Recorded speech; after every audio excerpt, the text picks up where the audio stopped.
malakas po na palakpak sa Panginoon. Hallelujah. Glory to God, glory to God. Praise the Lord. Hallelujah. Palakpakan po natin ang Panginoon. Dapat may purihan sa Panginoon Diyos sa buhay. Hallelujah, hallelujah, hallelujah. We adore you, Lord. We glorify your name. We exalt your holy name, Lord Jesus. Blessed be your name, blessed be your name, blessed be your name. You are worthy to be praised. Hallelujah. Glory to God, glory to God. Bago po ako mangaral mga kapatid, hinihiling ko po muna na umupo po tayo lahat. Praise the Lord. Praise the Lord. Ako po yung magbabalik lang ng patutuo at pasasalamat sa ating pong Panginoon. Hallelujah. Nabanggit po sa akin ng aking pong kapatid, Brother Jeff, na longing. Kumbaga, kamustahan po muna tayo mga kapatid. Kasi totoo, na-miss ko po kayo mga kapatid. Salamat sa Panginoon. Muli po kami nakabalik sa aking pong home church ng Muntinlupa. Hindi po lingid sa inyong kaalaman mga kapatid kung gaano kabilis yung event mga kapatid na inalis agad ako ng Panginoon dito. Agad-agad. Praise the Lord. Walang pasabi, surprise mga kapatid. Pero salamat po sa Panginoon. Naniniwala po ako, may purpose po ang Diyos sa lahat ng bagay mga kapatid. Salamat po sa Diyos. Nung time po na nagkasakit po si Pastor Art, Papa Art mga kapatid, unti-unti na rin pong naglaylo ang gawain po sa UPC Midsayap mga kapatid. Napag-usapan po namin yan. Diyan po ang aking pong mama, Mama Alma, si Tricia, ang pamilya po Aquesta. To the point mga kapatid na Sunday service na lang po yung gawain po nila roon mga kapatid. At nakakalungkot mga kapatid dahil sabi nga sa akin ni Mama Alma that time, hindi niya alam kung paano i-shift pabalik mga kapatid dahil yung mga kapatiran, Sunday goer na lang mga kapatid. Si Papa Art hindi na rin po siya makapagturo dahil po sa kanyang karamdaman mga kapatid. Pero salamat po sa kabutihan, kadakilaan ng Panginoon. Panginoon po ang kumilos sa amin doon. Hallelujah. Wala po kung ibang itinataas mga kapatid. Sa Panginoon po ang lahat ng credit. Praise the Lord. Ngayong taon mga kapatid, tuloy-tuloy na po ang aming pong midweek Bible study doon. Nung dumating po kami doon mga kapatid, pag nagpre-prayer meeting po kami, walang midweek Bible study, prayer meeting lang every Wednesday. At ang attendance po namin doon mga kapatid, 10 lang. Praise the Lord. Kami-kami lang halos mga kapatid, 10, 15, praise the Lord. Pero ngayon sa aming pong midweek Bible study doon, 40 ang average po na attendance mga kapatid. To God be the glory. Salamat po sa Panginoon. Hallelujah. Praise the Lord. Maging sa inad po namin, nakipag-usap po kami sa church council, sa church board, nag-meeting po kami, kasama po si Pastor Art Francis, mga kapatid, na kailangan natin ng iba pang gawain. Nag-add po kami doon ng cottage prayer, mga kapatid. Kung ano lang po yung model, ginaya lang po natin yung model po rito, mga kapatid. To God be the glory. Ngayon mga kapatid, meron na pong cottage prayer doon. Napakarami po nang umaattend mga kapatid. Sobrang dami po umaattend. Kalakasan po dun sa may-ari ng bahay at kalakasan din po dun sa mga umaattend mga kapatid. Hallelujah. Ang attendance po ng cottage prayer, hindi po bababa ng 40 rin mga kapatid. Napakarami po nang umaattend mga kapatid. Hallelujah. Purihin po ang Panginoon. Praise the Lord. Friday, overnight chain prayer. Tuloy-tuloy po mga kapatid. Nagkaroon na rin po kami ng sports fellowship doon mga kapatid para po mabuo po muli yung banding ng mga kapatiran.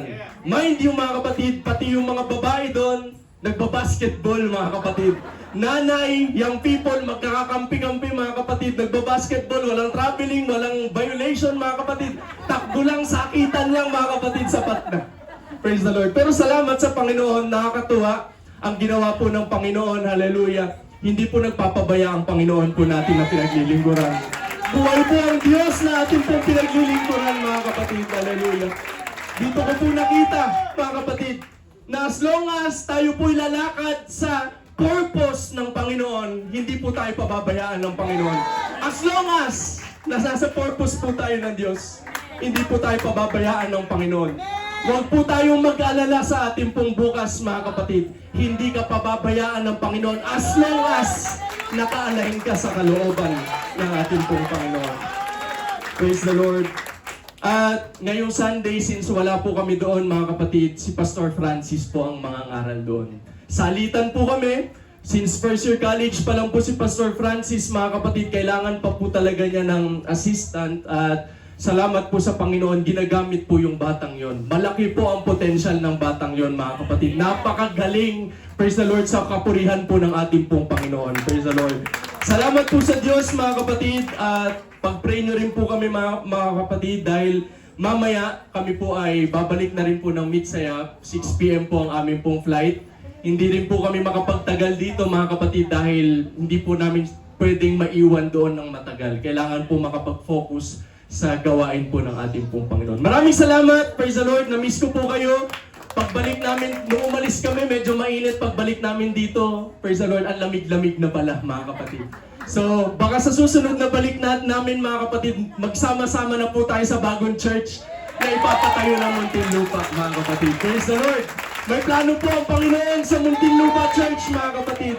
Hindi po tayo hahayaan ng Panginoon na magsiksikan dito, mga kapatid. Hallelujah. Praise the Lord. Kung handa na po tayo sa salita ng Panginoon, tayo po tayong lahat. Kung meron po tayong mga Bible, samahan niyo po akong buksan sa Deuteronomy chapter 30, verses 14 to 20. Lahat po na nakakita magsabing praise the Lord. Deuteronomy chapter 30, verses 14 to 20, it says, "This command I am giving you today is not too difficult for you, and it is not beyond your reach." Verse 12, "It is not kept in heaven, so distant that you must ask, who will go up to heaven and bring it down so we can hear it and obey? It is not kept beyond the sea, so far away that you must ask, who will cross the sea to bring it to us so we can hear it and obey?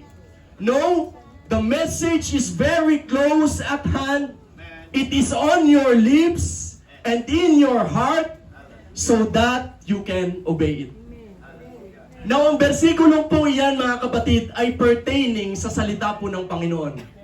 Ang salita po ng Diyos ay wala roon sa kabilang banda ng bundok, mga kapatid, para walang magsasabi na sino ang pupunta roon, Panginoon, para kunin ang iyong mga salita at marinig po namin at mapag-aralan. Wala rin ang salita ng Panginoon sa langit, mga kapatid, na walang makakapagsabi sino ang aakyat doon para makuha namin ang iyong mga salita. Pero sabi ng ating pong Panginoon, ang salita ko ay nasa inyong mga labi at mga puso, praise the Lord, nananahan po sa atin ang salita ng Panginoon. Verse 15, praise the Lord. "Now listen, today I am giving you a choice between life and death, between prosperity and disaster. For I command you this day to love the Lord your God and keep His commands, decrees, and regulations by walking in His ways. If you do this, you will live and multiply, and the Lord your God will bless you and the land you are about to enter and occupy. But if your heart turns away and refuse to listen, and if you are drawn away to serve and worship other gods, then I warn you now that you will certainly be destroyed." May warning po ang salita ng ating pong Panginoon. You will not live a long, good life in the land you are crossing the Jordan to occupy. Inulit po ni Moses sa verse 19, "Today I have given you a choice between life and death, between blessings and curses. Now I call on heaven and earth to witness the choice you make. Oh, that you would choose life." Nawa piliin po natin ang buhay, mga kapatid, so that you and your descendants might live. You can make this choice by loving the Lord your God, obeying Him, and committing yourself firmly to Him. And I want you to focus on this sentence, mga kapatid. This is the key to your life.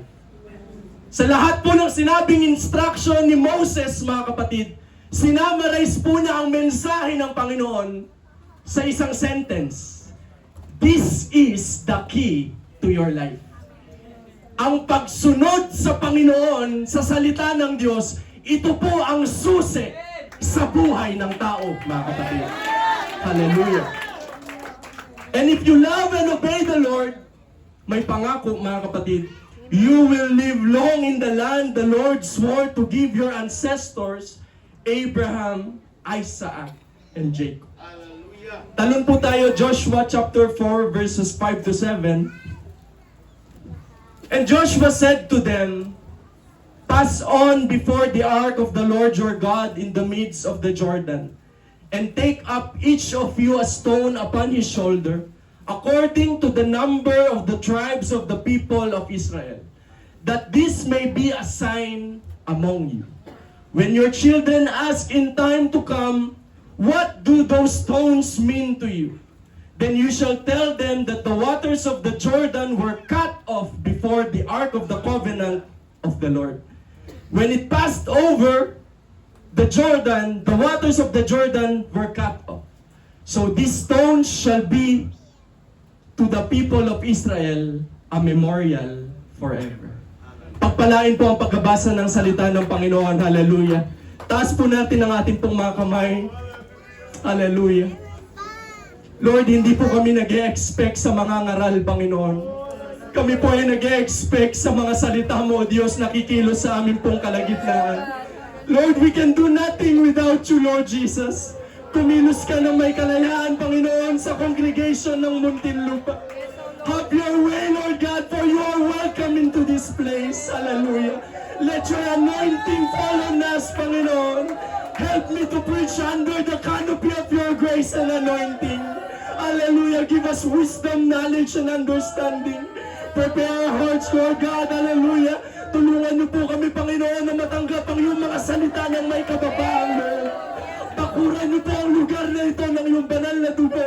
At amin pong sinasaway lahat ng gawa ng kaaway na nais sumadlang sa amin pong kalagitnaan. Sa pangalan mo, Panginoong Jesus, in the name of Jesus. Lord God, hallelujah, bless the preaching of your word, hallelujah. Ikaw po ang mag-bless, Panginoon, sa lahat ng makikinig na naririto, Panginoon. Sa iyo po ang lahat ng kapurihan at pagsamba. In Jesus' mighty name we pray. And everybody say Amen. Clap your hands to Jesus, mga kapatid, hallelujah. Glory to God, praise the Lord. Nais ko po kayong dalhin sa simpleng topic na nagsasabing, preserving the memorial of God's faithfulness. Ang pagpapanatili ng mga alaala ng katapatan ng Diyos sa ating pong mga buhay. Pwede ko po bang makita yung mga kamay na nakaranas ng katapatan ng Diyos sa ating pong mga buhay? Magbago man ang panahon, mga kapatid, huwag sanang mawala yung mga alaala na yan ng katapatan ng Diyos. Hallelujah, nasa huling araw na tayo, mga kapatid.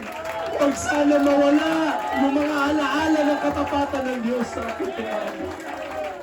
Oh Jesus, praise the Lord, praise the Lord. Bago po kayo umupo, kamayan niyo po ang inyong katabi. Sabihin po natin, meron akong magandang patotoo sa Panginoon.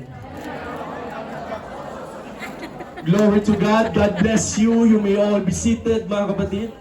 Hallelujah. Glory to God. Now, sa key text po na ating pong binasa sa Book of Deuteronomy, mga kapatid, ito na po yung last book ng Pentateuch. At ang Pentateuch, mga kapatid, ito po yung first 5 books of the Bible. Genesis, Exodus, Leviticus, Numbers, and Deuteronomy. Yung Pentateuch, mga kapatid, ito rin po yung tinatawag na Torah, na ang ibig sabihin ay instruction or law ng ating pong Panginoon. So, ibig sabihin, dito po sa 5 libro na nauna sa Biblia, mga kapatid, naririto po nakapaloob ang lahat ng instruction at batas ng ating pong Panginoon. Hallelujah. At nakakalungkot, mga kapatid, kung mababasa po natin yung last chapter ng Deuteronomy, praise God, dahil ito po ang farewell letter ni Moses sa bayan ng Israel. Dito po siya nagpahayag na siya po'y malapit ng mamatay that time, mga kapatid. Dahil sa katandaan, dahil matanda na po si Mamang Moses, mga kapatid, praise the Lord, nagbigay po siya ng huling habilin sa bayan ng Israel, mga kapatid. At take note of this, nung namatay po si Moses, sino po ang naglibing sa katawan po ni Moses? Walang iba kundi ang ating pong Panginoon. Now, marami pong Bible scholars ang nagtatalo dyan, bakit mismo ang Panginoong Yesus ang naglibing sa katawan ni Moses? Hanggang ngayon, mga kapatid, hindi pa rin po nakikita ang katawan po ni Moses. Pero sabi po ng mga Bible scholars, mga kapatid, baka gawing object of worship ang katawan ni Moses dahil sa grabing achievement na ginawa niya sa bayan po ng Israel, mga kapatid. Oh, hallelujah! Niloob po ng Panginoon na hindi makita ng tao yung bangkay ni Moses, mga kapatid. Dahil alam naman natin, mga kapatid, na pagka may nagmilagro, sinasamba agad ng tao. Pag may nagmilagro, mga kapatid, imbis na yung credit sa Panginoon, dun sa taong nagpagaling. Hallelujah! Kaya wala, mga kapatid, sa lahat ng gagamitin dito, kung may panalangin kayo at may kumaling, mga kapatid, ibigay niyo po ang pasasalamat sa ating Panginoon. Hallelujah! So that time, nung Deuteronomy, mga kapatid, last chapter ng Deuteronomy, that time, ang bayan po ng Israel ay nakakampo sa gilid po ng Jordan River, mga kapatid. At alam po natin yan sa mga nagbabasa po ng Bible, ito po ang Jordan River, ito po ang Moab, mga kapatid, sa kabilang banda, Canaan na. Promised land na, mga kapatid. Ano pong ibig sabihin? Pag umihip yung hangin na malakas, mga kapatid, naaamoy na po ng Israelites yung milk and honey na sinasabi po ng Bible. Abot tanaw na po nila, mga kapatid, yung promised land na tinatawag. Pagitan na lang yung Jordan River. Praise the Lord. At ito po yung dapat po nating maintindihan sa umagang ito. Na habang nakatayo yung bayan po ng Israel dun po sa gilid ng Jordan River, hindi pa po sila nakakatawid sa promised land. Nandito pa lang po sila nagkakampo, mga kapatid. Habang nakatayo po sila dyan, yung old generation, mga kapatid, ay unti-unti na pong nawawala. Yung mga nakaranas ng kapangyarihan ng Diyos sa wilderness, nangamatay na, mga kapatid. Wala na po yung mga original na nakaranas ng pagtawid ng Red Sea, mga kapatid. Wala na. New generation na ito, mga kapatid. Hindi na nila alam yung mga ginawa ng Panginoon that time, nung sa wilderness. Kung papaano, praise the Lord, nagmilagro ang Panginoon sa bayan po ng Ehipto. Kung papaano napalaya ng Panginoon sa pamamagitan ng 10 plagues. Praise the Lord. Hindi po ba tayo nagtataka, mga kapatid, yung 10 plagues po na yon ay milagro ng Diyos, ng kapangyarihan ng Diyos na kumilos po sa bayan ng Israel. Praise the Lord. Hallelujah. So makikita po natin dito, mga kapatid, praise God, doon po sa ating pong binasa, Deuteronomy chapter 30, verses 15 to 16, meron pong decree at mandate ang lingkod ng Diyos dito. Si Moses po ang nagsabi, now listen, today I am giving you a choice between life and death, between prosperity and disaster. Sabi po sa ibang translation, between blessing and cursing. For I command you this day to love the Lord your God and keep His commands, decrees, and regulations sa papaanong paraan sa paglakad sa gawin ng Diyos, mga kapatid. Hallelujah. At ito po yung maganda, mga kapatid. Ang salita po ng Panginoon, tandaan po natin to, ang salita po ng Panginoon, punong-puno po ito ng prinsipyo, mga kapatid. Puro principles po ito, mga kapatid, na may kaakibat na assurance. Na every time na susunod ka sa salita ng Panginoon, makukuha mo yung benefits, mga kapatid. Pero sa verse 17, sa sumunod po dyan, meron pong warning si Moses. Hallelujah. But if your heart turns away and you refuse to listen, ito na po ang matindi, mga kapatid. And if you are drawn away to serve and worship other gods, then I warn you now that you will certainly be destroyed. Ang salita po ng Panginoon ay salita ng Diyos, mga kapatid. Hindi po yan salita ng tao, mga kapatid, na pwedeng mabali. Pag dineclare ng Panginoon na mawawasak ka, anak, pagka sumuway ka sa akin, mawawasak tayo, mga kapatid. Pero pag sumunod ka sa salita ko, pagpapalain kita ng Panginoon. Oh, hallelujah. Hallelujah. Now, dito po sa ating pong binasa, dito po natin makikita, mga kapatid, na ang life and death, blessing and cursing ay nakatahi sa tinatawag po na covenant. Yung buhay at kamatayan, yung pagpapala at yung curses, mga kapatid, ito po ay banded ng salita pong covenant at kasunduan, mga kapatid. Hallelujah. Yung paglilingkod po natin sa Panginoon, hallelujah, ito po ay malaking covenant sa harapan po ng Panginoon. Na pag tayo po ay nanatili sa kasunduan ng Diyos sa salita po ng Panginoon, lahat ng benepisyo ng salita ng Panginoon, lahat ng pangako ng salita ng Panginoon, matatamo po natin, mga kapatid.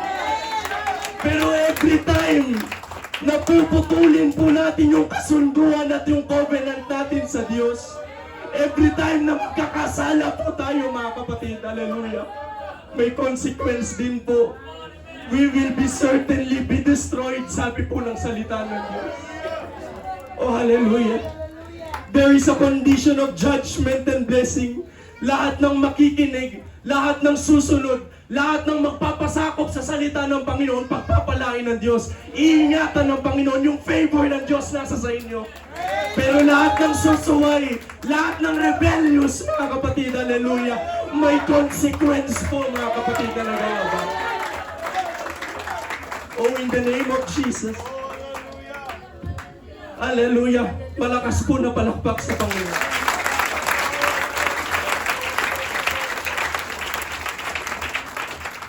Now, I want you to understand this principle, mga kapatid. Hallelujah. That blessing is a mandate. Ang pagpapala po ng Diyos, ito po ay mandato. Sa ibang salin, mga kapatid, ang mandate po ay commanded. Iniutos, mga kapatid. Ang blessing ng Diyos ay iniutos. Amen. Ibig sabihin, walang pagpapala hanggat hindi inuutos ng Panginoon. Ang authority ng blessing, mga kapatid, ay laging nasa Panginoon, wala sa tao. Hindi tayo pagpapalain, mga kapatid, kung walang utos ng Panginoon. Hallelujah. Way back sa Genesis chapter 1 verse 28, dito po natin makikita ang principle na ito. And God blessed them.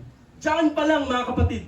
And God said unto them, hallelujah, be fruitful and multiply and replenish the earth and subdue it, and have dominion over the fish of the sea and over the fowls of the air and over every living thing that moveth upon the earth. Psalm 133 verse 3, for there the Lord commanded the blessing, life forevermore. Makikita po natin sa salita ng Panginoon, iniutos po ang pagpapala, mga kapatid. Ang tunay na pagpapala ng Diyos ay nagmumula sa ating pong Panginoon. Hallelujah. Now, from the very beginning, mga kapatid, dito na po natin makikita, Genesis pa lang, hallelujah, ang blessing ng ating pong Panginoon ay mandato ng Diyos. Hallelujah. Nung ginawa po na, hallelujah, ang creation, praise the Lord, sabi po niya sa verse 25, lahat ng hayop na create po ng ating pong Panginoon, sinabi ng Bible, and God saw it was good. Praise the Lord. Talon tayo sa verse 29, nung nagawa ng Panginoon ng tao, lahat ng hayop sa tubig at sa lupa, gumagapang o lumilipad, mga kapatid, lahat nagkaroon na po ng tinatawag na ecosystem. Kompleto na ang environment na kailangan po ng tao, mga kapatid, praise the Lord. Nung nagawa po yan ng Diyos, sabi po ng ating pong Panginoon sa verse 31, and God saw everything that He had made, and behold, it was very good. It was very good. And the evening and the morning were the sixth day. Now, I want you to take note of this, mga kapatid, sa lahat ng makakarinig po ng aking pong tinig. Lahat ng ginawa ng Panginoon na maganda sa paningin ng Diyos ay pagpapalain po niya.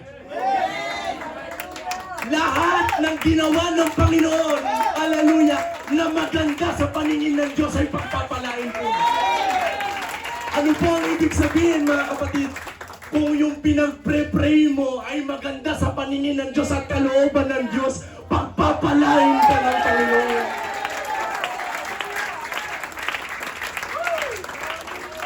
Kaya hindi po hinahabol ang blessing, mga kapatid. Ano pong ginagawa ng tao ngayon? Nagkukumawag, nagpapakamatay sa pagpapala. Nagpapakamatay sa pagtatrabaho, mga kapatid, to the point na wala ng oras sa Panginoon.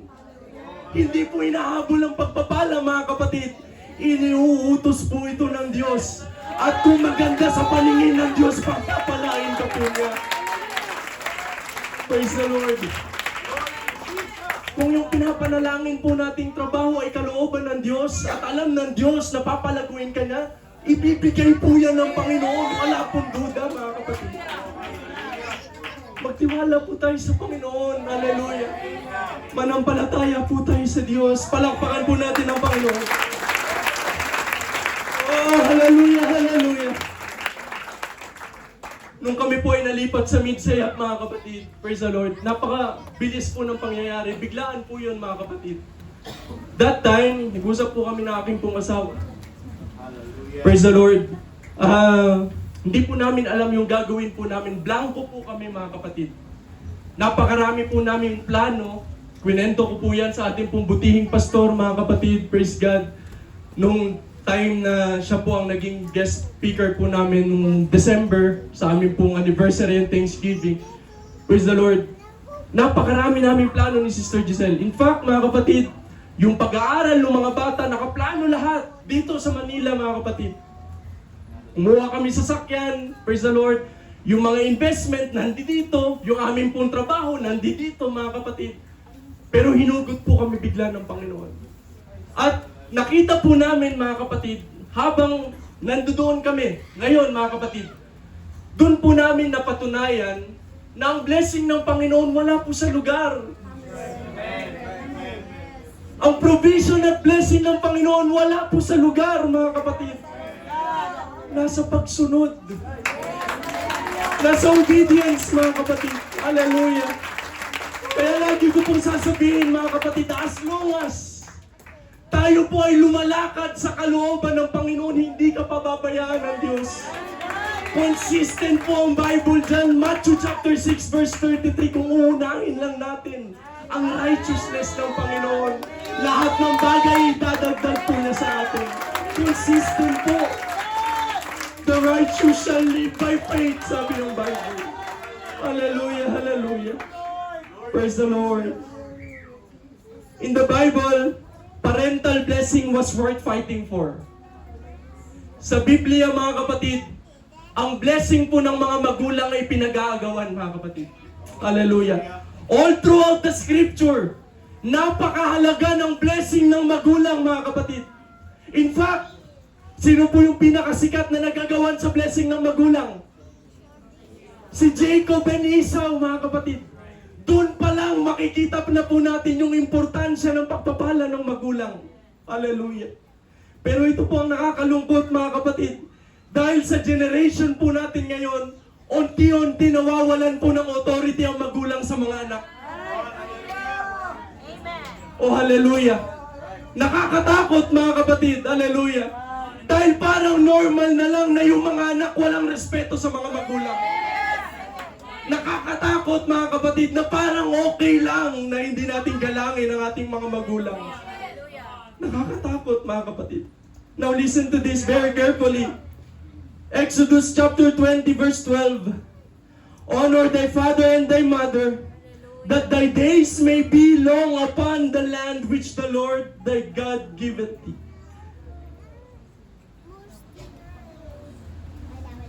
Naisulat po yan, mga kapatid. Exodus pa lang.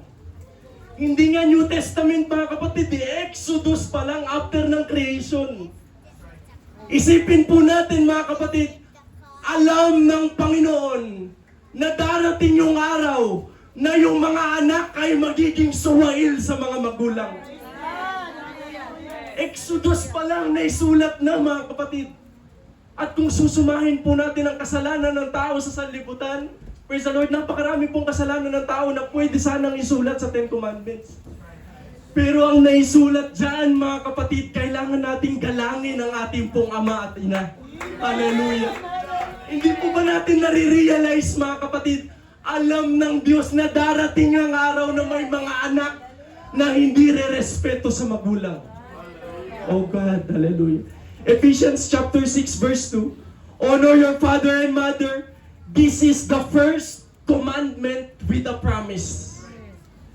Now that it may go well with you and that you may live long in the land. So lahat po ng nakasulat dyan ay naka-address po sa mga anak dito. At alam po, kahit ako, kahit na si Mama San, tayo pong lahat dito ay anak, mga kapatid. Walang exempted sa pagbibigay ng respeto sa ating pong mga magulang. Walang exempted sa pagmamahal sa ating pong mga magulang, mga kapatid. Hallelujah. Sabi po ng Bible, napakalinaw, ito yung pinakaunang utos na may kasamang pangako. Hindi po sinabi ng Bible, thou shall not kill that you may live long. Thou shall not steal that you may live long. No?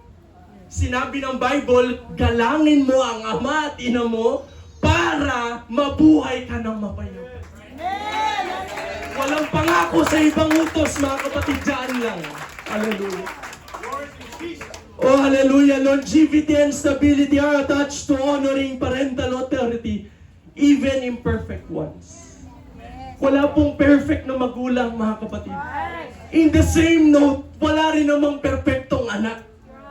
Pero ang sinasabi ng salita ng Panginoon, kailangan ng respeto ng ating pong mga magulang. Kahit na unbeliever yan, respetuhin mo magulang mo. Walang exempted, mga kapatid. Hindi po sinabi dyan yung mga mananampalataya nyo lang na magulang ang respeto. No. Respetuhin po natin ang ating mga magulang kahit na imperfect po sila. Palakpakan po natin ang Diyos. Hallelujah. Blessing is sustained not by bloodline alone, but by covenant obedience. Hindi po ibig sabihin na magtatapat po ang ating pong mga magulang sa Panginoon. Automatic na ang pagpapala ng Diyos ay dadaloy na po sa atin. No, mga kapatid? Ang pagpapala po ng Diyos ay dumadaloy sa pamamagitan ng covenant obedience. Ibig sabihin, mga kapatid, kung may kasunduan ng Panginoon sa ating pong mga magulang, may kasunduan din ng Panginoon sa iyo. Na kung puputulin mo ang kasunduan mo sa Panginoon, hindi ka pagpapalain ng Diyos. Hallelujah. Ganito po kasi yung naging practice, mga kapatid. Naakala po natin, ang favor ng Diyos, ang pagpapalang na ng Diyos, mga kapatid, ay automatic nang dumadaloy dahil meron tayong tatay at nanay na naglilingkod sa ating pong Panginoon. Oo, mga kapatid. Kung hindi ka maglilingkod ng may katapatan sa Panginoon, mga anak, mga young people, mga kapatid, mapuputol po yung pagpapala at favor ng Diyos na dadaloy po sa inyo. Huwag nyo isangkala ng mga magulang nyo, nagtatapat naman si Mama, ililigtas ako ng Panginoon. No, mga kapatid, hallelujah. Paparusahan tayo ng Panginoon pag nag-disobey po tayo sa salita ng Diyos. Proverbs chapter 1 verses 8 to 9, hear my son, your father's instruction, and do not forsake your mother's teaching, for they will be a graceful ornament on your head. Proverbs chapter 6 verse 20 to 22, my son, keep your father's command and do not forsake your mother's teaching. Bind them always on your heart, fasten them around your neck. When you walk, they will guide you. When you sleep, they will watch over you. And when you awake, they will speak to you.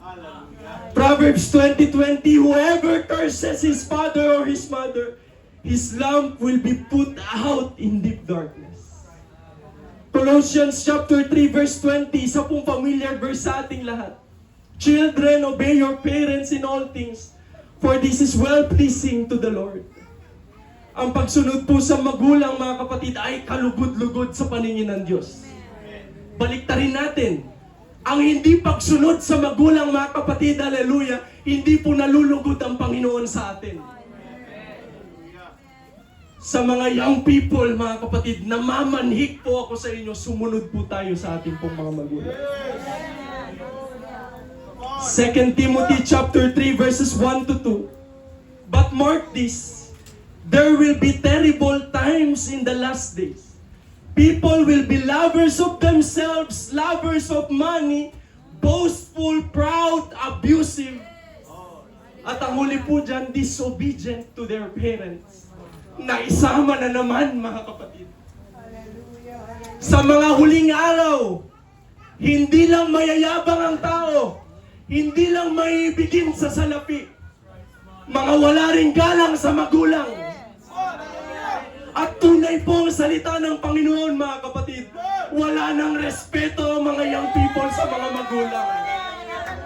Mga suwail na, mga kapatid. Hallelujah. Deuteronomy chapter 27 verse 16. Cursed is the one who treats his father or mother with contempt. Hindi po optional ang pagbibigay ng respeto sa mga magulang. Hindi po optional ang pagbibigay ng pagmamahal sa mga magulang, mga kapatid. At hindi po optional na meron kang magandang relasyon sa magulang mo. Huwag kang matuwa kung hindi kayo okay ng nanay at tatay mo. Huwag kang matuwa, hindi nakakatuwa. Wala yung blessing ng Panginoon sa iyo, brad. Huwag kang matuwa. Dapat nga kabahan ka na hindi kayo okay ng nanay at tatay mo. Kabahan ka na hindi mo nire-respeto yung magulang mo. Dahil may consequence po yan, mga kapatid. Palakpakan po natin ang Diyos.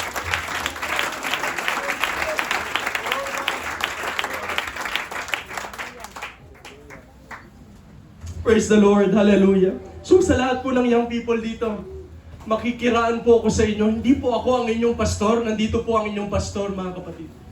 Pero every time na makakarinig po tayo ng mga pagtuturong ganito, mga kapatid, hallelujah, mag-isip-isip po tayo. Ang blessing po ng magulang wala sa degree nyo. Wala sa mga pinag-aralan nyo, mga kapatid. Kung makapagtapos ka man, pero hindi kayo okay na magulang mo, baliwala rin na, mga kapatid. Ang blessing po ng magulang ay nasa, hallelujah, authority galing sa ating pong Panginoon. Oh, hallelujah. To honor parents is not to worship them. It is to recognize that God chose them as your first authority. Hindi po yung mga karelasyon nyo, mga kapatid, ang may authority sa inyo. No! Yung magulang nyo ang nagpagal sa inyo. Yung magulang nyo ang may authority sa inyo. Hallelujah, hallelujah. Sila po yung nauna, mga kapatid. Wala pa yung mga kaibigan nyo, may magulang ka na. Wala pa yung girlfriend at boyfriend mo, may magulang ka na. Hallelujah. Grabe sakripisyo ng magulang mo para lang mapagtapos ka ng pag-aaral tapos hindi mo lang gagalangin. Oh, hallelujah. At hindi po ito tradisyon, mga kapatid. This is covenant wisdom na nakatahi sa salita po ng Panginoon. Wisdom po ito galing sa salita ng Panginoon, hindi po galing sa akin sa salita ng Panginoon. Sumunod po tayo sa salita ng Diyos. Isa pa pong malakas sa palakpak sa Diyos. Hallelujah! Glory to God! Glory to God! Now, kanina, mga kapatid, sa last chapter ng Deuteronomy, nakita po natin yung last word ni Moses sa bayan po ng Israel. Bago po siya mamatay, mga kapatid, nagbigay po siya ng huling habilin o instruction na pag sumunod kayo sa Panginoon, sabi po ni Moses, sasamahan kayo ng Diyos dun sa lugar, hallelujah, na sasakupin. At nung namatay na po si Moses, mga kapatid, here comes Joshua. Pumasok po si Joshua, mga kapatid. Sino po ang napasahan ng leadership ni Moses? Walang iba kundi si Joshua, mga kapatid. At sabi po ng Bible, mga kapatid, napakahalos parehas po ng leadership si Moses at si Joshua. Kung ano po yung ginawa ni Moses, yun din yung ginawa po ni Joshua. Naipasa po ng maayos yung instruction kay Joshua, mga kapatid. At nai-apply po ni Joshua ng maayos sa bayan po ng Israel. Nakita po natin, mga kapatid, kung babasahin po natin ang buong chapter ng buong book ng Joshua, mga kapatid, makikita po natin ang same na utos na inutos po din ni Moses sa bayan ng Israel. Obey the commandments of the Lord, hallelujah, para samahan kayo ng Diyos, Makikita po natin dito, nagpadala po si Joshua, mga kapatid, ng 2 spies para po sakupin ang bayan po ng Jericho. At nakita po natin sa pamamagitan po ng pagpupuri ng bayan ng Israel, mga kapatid, tumumba po ang walls of Jericho, mga kapatid. Grabe po ang kapangyarihan ng Diyos na kumilos po sa leadership po ni Joshua. At dito rin po natin makikita, mga kapatid, kung paano nilid ni Joshua ang bayan ng Israel papunta po sa Promised Land. Hallelujah. And here comes the Jordan River. Ang Jordan River, mga kapatid, ang nasa harap po ng Israelites that time. Nandito po si Joshua, nandiyan po yung mga priest at nandiyan po yung buong Israel. Sila po ay papatawid sa Promised Land, mga kapatid, pero meron pong nakaharang na ilog ng Jordan. At sabi po ng salita ng Panginoon, hinati po ng Ark of the Covenant ang ilog po ng Jordan. Nung nag-step in, hallelujah, yung mga priest na may hawak ng Ark of the Covenant symbolizes ng banal na spirito ng ating pong Panginoon, unti-unti pong nahati yung ilog ng Jordan. Katulad ng paghahati ng Panginoon sa Red Sea nung time po ni Moses. Hallelujah. Pero habang papatawid po sila, mga kapatid, inutusan po ni Joshua ang bayan ng Israel na kumuha ng 12 bato sa ilalim po nung ilog ng Jordan na nahati, mga kapatid. Sabi po niya sa bayan ng Israel, kumuha kayo ng 12 stones. Bawat isang lahi dapat makakatanggap ng isang bato. Meron pong 12 tribes ang Israel, mga kapatid. Each tribe dapat may stone na bitbit. Hallelujah. Nagtanong yung mga tao, para saan to, Joshua? Para meron tayong patunay, hallelujah, na merong Diyos na buhay at makapangyarihan na hindi makakalimot, praise the Lord, ang ating pong mga anak. Habang pinupulot po nila Joshua yung mga bato, mga kapatid, ang nasa isip po nila that time, yung future generation. Pero yung commandment ng pagpulot po ng bato, nagmula po yun sa commandment ng ating pong Panginoon. Hindi po yun isip-isip at gawa-gawa lang ni Joshua, mga kapatid. Inutusan po siya ng Panginoon mismo na Joshua, sabihin mo dyan sa bayan ng Israel na kailangan yung kumuha ng bato para patunay na ako yung naghati ng ilog ng Jordan. Praise the Lord. At habang kinukuha po nila yon, mga kapatid, ang nasa isip po that time nila Joshua, ang future generation. Alam po ng Diyos na magkakaroon po ng henerasyon na makakalimot sa Panginoon. Meron pong uuspong na generation na makakalimot sa ating pong Panginoon. Hallelujah.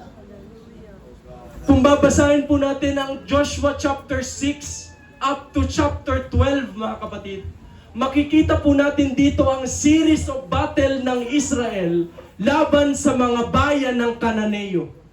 Lahat ng mga Jebusites, Amorites, Parasites, lahat, mga kapatid, ng sites na binanggit po sa Bible, mga kapatid. Praise the Lord. Lahat ng mga bayan ng Canaanites, mga kapatid, ay pinapaubos ng ating pong Panginoon. At dito po ako nagtaka. Hindi lang po nagde-declare ang Panginoon ng simpleng gera sa mga bayan na yan. Nabanggit po yan ni Sister Abby kanina. Kay Samuel, kay Saul, mga kapatid, hallelujah, na nagtira si Saul, mga kapatid, ng mga matatabang tupa, mga kapatid, dahil mapapakinabangan po nila. Nagtaka po ko rito, mga kapatid, dito po ako nagtanong, bakit nagde-declare ang Panginoon ng gera sa mga bayang ito? At hindi lang po basta gera, mga kapatid. Kailangan completely destroyed, mga kapatid.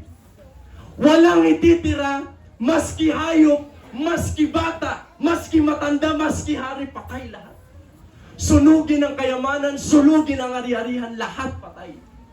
Praise the Lord. At sinagot po ito ng Panginoon ng 2 reason. Number 1 reason, ang culture po ng mga Canaanites ay extremely morally corrupt. Patungkol po sa tinatawag na sex. Number 1 reason. Bakit pinapaubos ng Panginoon? Dahil sobrang corrupt ng mga Kananeo patungkol po sa tinatawag na sex. Hallelujah. Number 2, ang pangalawang rason mga kapatid, ang mga Kananeo ay nagpa-practice po ng child sacrifice. Inaalay po nila yung mga batang babae at lalaki dun sa mga Diyos-Diyosan nila. Susunugin po nila yun mga kapatid. Papatayin po nila yun para lang dun sa mga Diyos-Diyosan nila. So balik po tayo sa tanong, bakit pinapaubos ng Panginoon itong mga Kananeo? Wala bang awa ang Panginoon? Malupit ba yung Diyos na ating pong pinaglilingkuran? Pero sinagot po ito ng Panginoon mga kapatid. Hallelujah. Dahil po sa tinatawag na influence. Ayaw ng Panginoon na maimpluwensyahan ang bayan ng Israel. Take note of this. Alam ng Diyos na pag may tinira kayo, sa mga pinapaubos ko, may impluwensyahan kayo. Kung may titira ka sa mga kasalanan mo at hindi mo pagsisisihan lahat, mamamatay ang pananampalataya mo. Alam ng Diyos na dapat i-surrender lahat ng bagay para makapaglingkod ng maayos sa ating pong Panginoon. Magkakaroon ng decay, mga kapatid. Magkakaroon ng compromise kapag may tinira po tayo, mga kapatid. Oh, hallelujah. Hallelujah. So after years ng battle, mga kapatid, si Joshua po ay tumanda at nag-start na po siyang mag-divide ng 12 lupa para sa 12 tribo ng Israel, mga kapatid. Yung promised land, hallelujah, na nasakop po nila, mga kapatid, pinaghati-hatian po yun ng 12 tribes of Israel. At last chapter po ng book of Joshua, si Joshua rin po ay nagbigay ng final message or farewell letter sa bayan po ng Israel. Katulad po ng ginawa po ni Moses nung time po na bata pa si Joshua, mga kapatid. Ito po ang sabi niya, Joshua chapter 24 verses 13 to 15, malapit na po ako magtapos. I have given you a land for which you did not labor, and cities which you did not build, and you dwell in them. You eat on the vineyards and olive groves which you did not plant.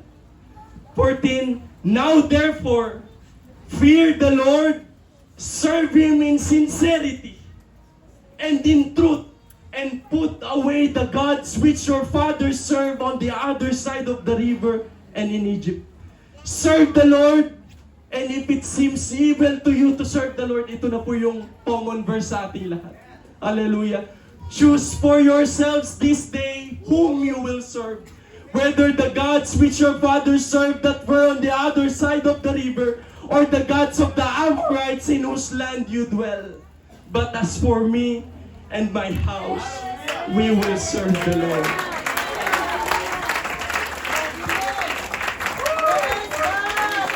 Pinapili po ni Joshua ang bayan ng Israel. Hallelujah. Meron silang dalawang option. Paglingkuran yung mga Diyos-Diyos, ano paglingkuran yung tunay na Diyos. Hallelujah. Sa verse 20, nag-warning din po si Joshua, mga kapatid. If you forsake the Lord and serve foreign gods, take note of this, then He will turn and do you harm and consume you after He has done you good. Praise the Lord. Meron pong consequence ang pagtalikod sa Panginoon. May consequence po ang paggawa ng rebelde sa Panginoon, mga. Hallelujah. Now, after po niyan, mga kapatid, namatay na rin po si Joshua. Dito po papasok yung Book of Judges, mga kapatid. And bigyan ko po kayo ng disclaimer, ang Book of Judges, mga kapatid, ay hindi po para sa mga mahihinang puso. Dahil ang Book of Judges, mga kapatid, pag binasa nyo po ito po yung tinaguriang total failure ng bayang Israel. Failure ang bayang Israel. Wala kang mababasang mabuti sa bayan ng Israel sa Judges, mga kapatid. Hallelujah. Now, ang Judges po, mga kapatid, that time, nung namatay po si Joshua, ang Judges na po ang namumuno sa bayan po ng Israel. At yung Judges na yan, mga kapatid, hindi po ayan yung alam po natin Judges na nasa courtroom na magde-decide kung sino yung makukulong at hindi, mga kapatid. kung sino yung convicted at hindi. Ang mga judges dyan ay military or tribal leader. Ibig sabihin, kung merong 12 tribes of Israel, meron ding 12 judges sa bawat tribo, mga kapatid. Merong leader sa bawat tribo. At ito na po mga kapatid, hallelujah. Basahin po natin, Judges chapter 1, verses 27 to 33. Neither did Manasseh drive out the inhabitants of Bethshean and her towns. Punta po tayo dyan sa ilalim. But the Canaanites would dwell in that land. Take note of that. Next verse, 29. Neither did Ephraim drive out the Canaanites that dwell in Gezer. Verse 30. Neither did Zebulun drive out the inhabitants of Kitron. But the Canaanites dwelt among them and became tributaries. Verse 31. Neither did Asher drive out the inhabitants of Akko. Verse 32. But the Asherites dwelt among the Canaanites, the inhabitants of the land, for they did not drive them out. Last verse 33. Neither did Naphtali drive out the inhabitants of Bethshemesh. Hallelujah. But he dwelt among the Canaanites, the inhabitants of the land. Ano pong ibig sabihin? Nailatag po natin kanina, sa panahon po ni Moses at ni Joshua, mga kapatid, marihing pinapaubos ng Panginoon ang mga Kananeo. Pero pagdating po ng Judges, mga kapatid, imbis na ubusin po nila yung mga Kananeo, nakipamatok sila. Yung mga ibang Israelites, inasawa nila yung mga Kananeo. At ito po yung worst. Yung Israel that time, sa panahon po ng Judges, mga kapatid, nag-o-offer na rin po sila ng bata sa mga Diyos-Diyosan. Morally corrupt na rin po sila pagdating po sa sex. Lahat ng ginagawa nila hindi nakalooban ng Panginoon. Hallelujah. At ito po yung pinaka nakakatakot na verse, mga kapatid. Hallelujah.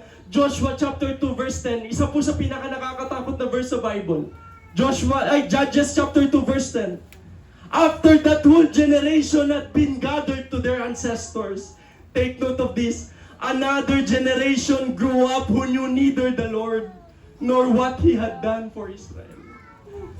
Meron pong generasyon na tumubo, mga kapatid, umusbong, na hindi na po kilala ang Diyos. Hallelujah. Meron pong henerasyon, mga kapatid, na tumubo, na hindi na po nila alam ang kapangyarihan ng Diyos na ginawa niya sa Israel. Praise the Lord. Dito ko po na-realize, mga kapatid, kung bakit bawal. Bakit tayo pinagbabawal makipamatok sa hindi mananampalataya? Dito ko po napagtanto, mga kapatid, na lagi natin sinasabi, pwede naman, i-convert ko naman, pastor. Hindi nga pwede, sabi ng salita ng Panginoon. Dahil yung onting compromise, mga kapatid, hallelujah, pwede kang mawala sa Panginoon. Hallelujah. Oh, hallelujah, hallelujah. Deception always comes from an external source. Ang deception po ng kaaway, hindi po manggagaling sa loob, mga kapatid. Lagi po ito manggagaling sa labas. Nung time po ni Adan at Eva, mga kapatid, sa Garden of Eden, naniniwala po ako rito, mga kapatid. Praise the Lord. Nung wala pa yung ahas, nagpapalibot-libot po sila sa hardin, mga kapatid, at nakikita po nila yung bunga ng good and evil, mga kapatid. Hindi po sila natukso that time, not until meron pong ahas na bumulong kay Eva. At the same note, kung i-relate po natin ngayon, mga kapatid, yung mga anak po nating mga babies dyan, si Doy-Doy, si Lucas, yung mga babies dyan, naniniwala po ko 100%, malinis po ang puso at kaisipan ng mga batang yan. Not until makarinig po sila ng hindi po maganda. Not until makapanood po sila ng hindi po kaaya-aya.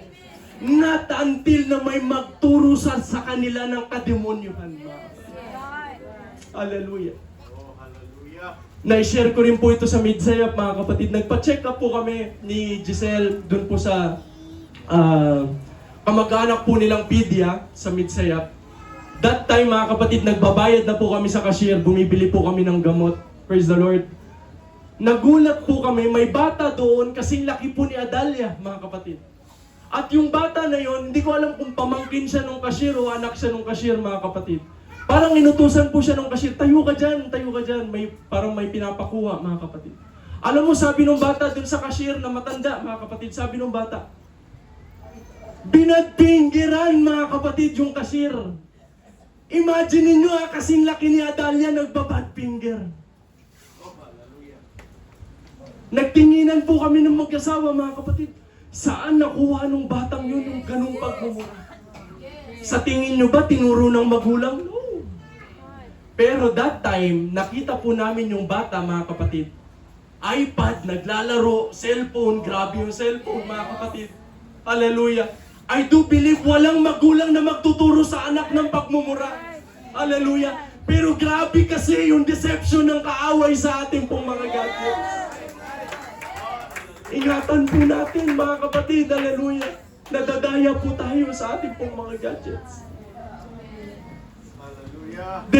Deception comes from influence. Makikita po natin, mga kapatid, dahil sa environment na ating pong ginagalawan, meron pong pandaraya ang diablo sa atin. Kung ano yung nakikita, kung ano yung napapanood, kung ano yung naririnig natin, yun po yung lumalabas sa atin. Now question, bakit po may mga kapatid tayo sa Panginoon, puspos ng banal na Espiritu ng Diyos, naglilingkod ng matapat dati sa Panginoon, may ministry pa nga, nakaranas ng milagro, nakaranas ng kabutihan ng Diyos, pero nakuha pa rin tumalikod sa Panginoon. Bakit? Bakit, mga kapatid? Isang sagot lang, influence. Influence. At pinag-aaralan ko po itong maigi, mga kapatid, Joshua chapter 9 verse 14. Deception follows when we do not consult the Lord. Sabi ng salita ng Panginoon, ang pandaraya ay darating kung wala na po tayong consultation sa salita ng Panginoon. Hallelujah. Salamat sa Panginoon, nagbigay po ng pattern ng Diyos para po mapagtagumpayan natin ang deception ng kaaway. Ano pong sabi natin kanina, mga kapatid? Kailangan ubusin lahat, huwag kayong magtira, mga kapatid. Mamaya sa altar call, kung may pagsisisihan kayong kasalanan, pagsisihan nyo na lahat. Huwag kayong magtitira, mga kapatid, hallelujah. Dahil baka mapahamak kayo pag tinira nyo po yan. Isurrender po natin ang lahat sa Panginoon. Nag-usap po kami ni Pastor Francis dito, anong sikreto sa pagpapakatapat sa Panginoon? Napagtanto namin, walang sikreto sa pagpapakatapat sa Panginoon. Kailangan nating putulin yung impluensya ng kaaway sa ating buhay. Hallelujah. At nai-relate ko po ito, mga kapatid. Nagkakwentuhan po kami ng aking pong kapatid, Kuya Jeff. Sabi ko, Brad, ba't wala kang Facebook? Hindi ka na-updated sa mga balita. Sabi niya, real talk, mga kapatid, sabi niya, may impyerno ako, Brad. Nakakatawa man pakinggan, mga kapatid, pero wisdom yun, mga kapatid, galing sa Panginoon. Kung yan yung sanhi, hallelujah, ng pagkakasala mo, i-delete mo yan. Alisin mo yan, mga kapatid. Praise the Lord. Now, may iwan po ako sa inyong versikulo, mga kapatid. Matthew chapter 18, verses 8 to 10. Kung ang iyong kamay o paa ang nagiging sanhi ng iyong pagkakasala, putulin mo iyon at itapon. Mas mabuti pa ang magkaroon ng buhay na walang hanggan, na putol ang isang kamay o ang isang paa, kaysa kompleto ang dalawang kamay at dalawang paa na itatapon sa apoy na hindi namamatay. Kung ang mata mo naman ang siyang nagiging sanhi ng inyong pagkakasala, dukutin mo ito at itapon, mas mabuti pa ang magkaroon ng buhay na walang hanggan na bulag. Hallelujah. Ang walang isang mata kaysa dalawang mata kang itapon sa apoy ng impyerno.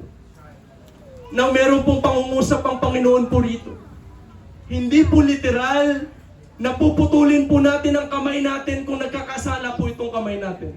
Kailangan po ng Panginoon yan sa ministry, mga kapatid.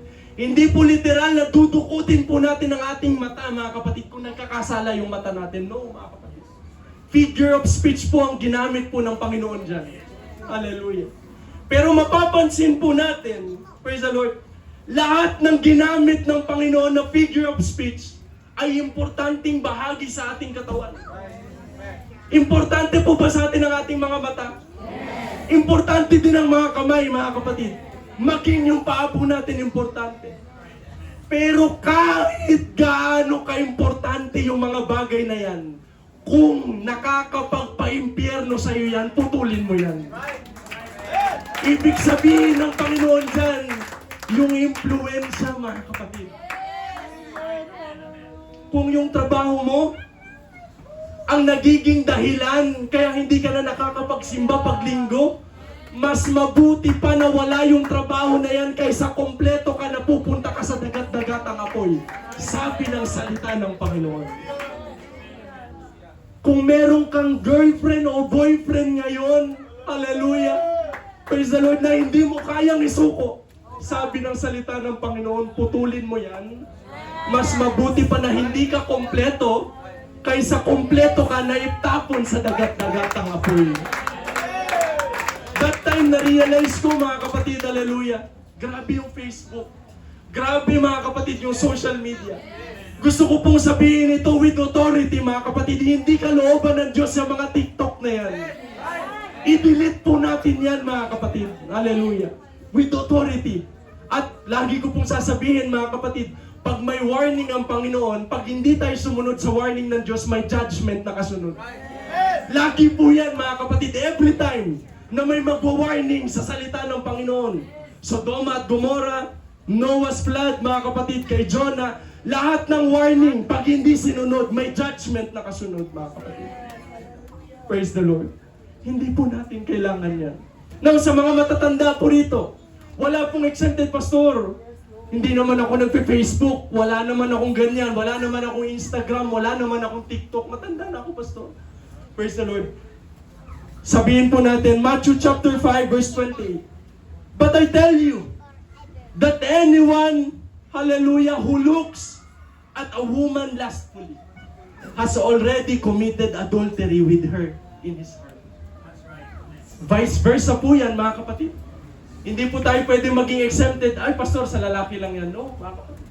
Kahit sa babae. Kung tumingin po tayo sa lalaki nang may pagnanasa, mga kapatid, kahit na hindi pa kayo maghawakan, mga kapatid, nagko-commit na po tayo ng adultery.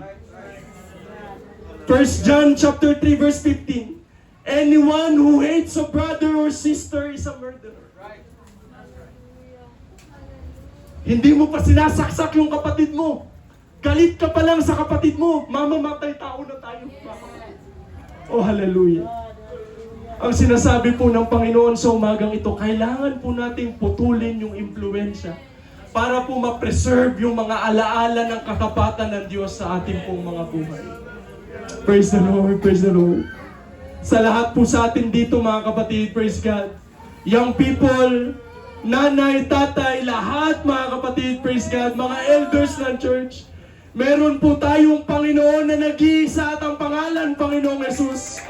Meron po tayong isang bautismo sa pangalan lang ng Panginoong Jesus.